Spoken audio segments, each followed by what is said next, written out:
Hello, welcome to Culture TV and to our online program, Let's Speak Russian. This is lesson 10. So in this video, we're going to have a look at some more words and phrases to do with manners and etiquette. Before we make a start on that though, let's remind ourselves of the words and phrases we saw in the previous video. So let's test your memory. Do you remember how to say hello in Russian if it's a relatively formal situation? Hint, it's the very long word. Yes, well done if you got that. It's Здравствуйте. Здравствуйте. Remember that the first letter V is silent. Здравствуйте. Okay? Very good. How would you say good day? Excellent. Добрый день. Добрый день. Yes. How about good evening? Yes. Добрый вечер. Добрый вечер. Fantastic. That's very good. Добрый вечер. Alright then, now let's add some more words and phrases to our list. And I think quite an obvious one is, of course, thank you. So, how would you say thank you in Russian? It's actually quite a simple word. Спасибо. Спасибо. Спасибо. Repeat once again. Спасибо.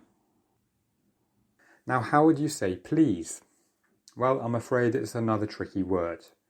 Here it is. It does look quite scary, but just listen to me pronounce it. Пожалуйста.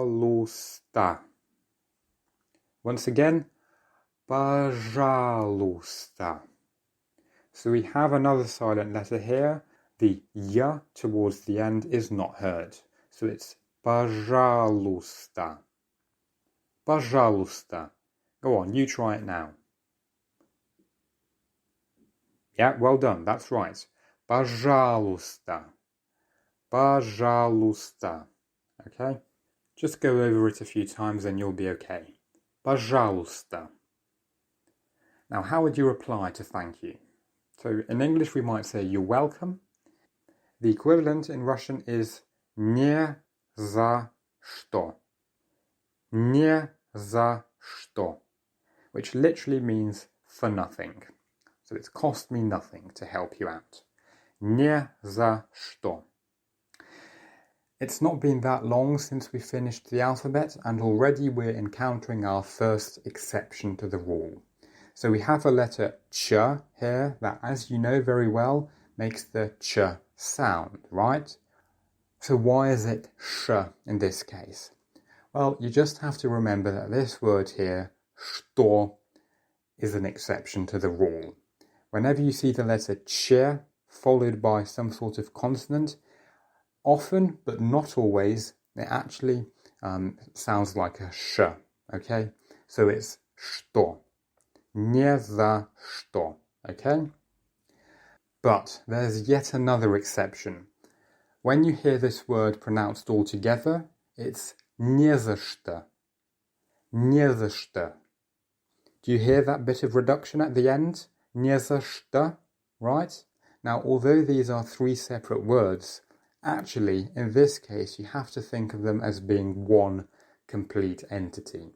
And therefore, because we're stressing the first part of it, the не, the end of the word is unstressed, and so the or gets reduced. Не за что. I hope I'm not overloading you with all of these details about phonetics and pronunciation, especially given that you've heard a lot about it already in all the lessons on the alphabet. But this is just something that exists in the Russian language that you need to get used to, and I hope that's already the case for you by now. So now let's briefly review these three words. So we have спасибо, thank you, пожалуйста, please, and can indeed be used as a reply to thank you, and then не за что, which means you're welcome. Okay, now I also said last time we would look at a few ways to say goodbye to someone. So, in terms of farewells, The simplest, most common and fairly informal way to say bye to someone in Russian is пока. Пока. Okay, once again, пока. And this means bye. Again, something you would use with friends and family. A more formal version of this is до свидания.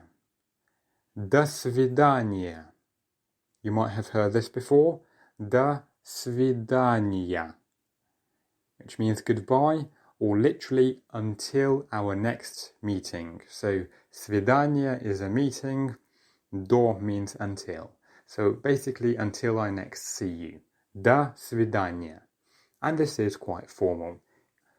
You can also say до встречи. До встречи. До встречи. Which is a very similar phrase, maybe just a tad less formal.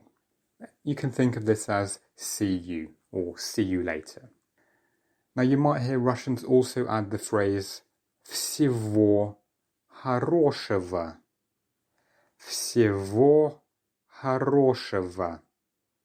Which is sort of like take care. Literally this means all the best. An equivalent phrase would be всего доброго. Всего доброго.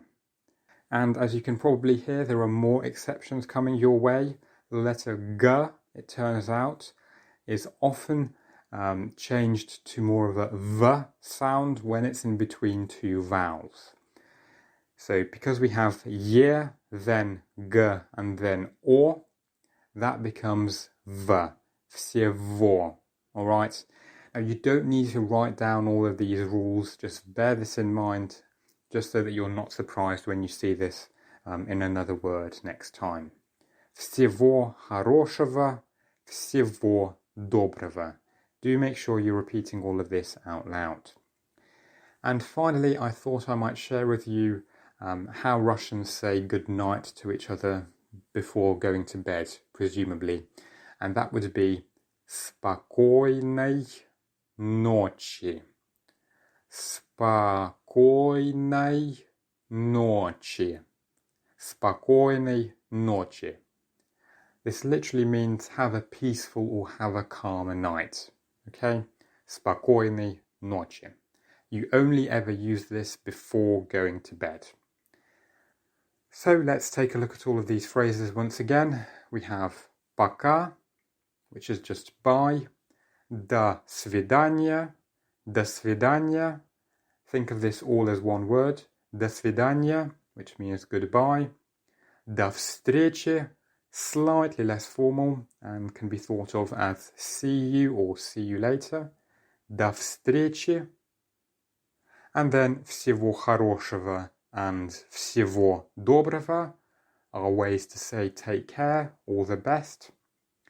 And finally, спокойной ночи is good night.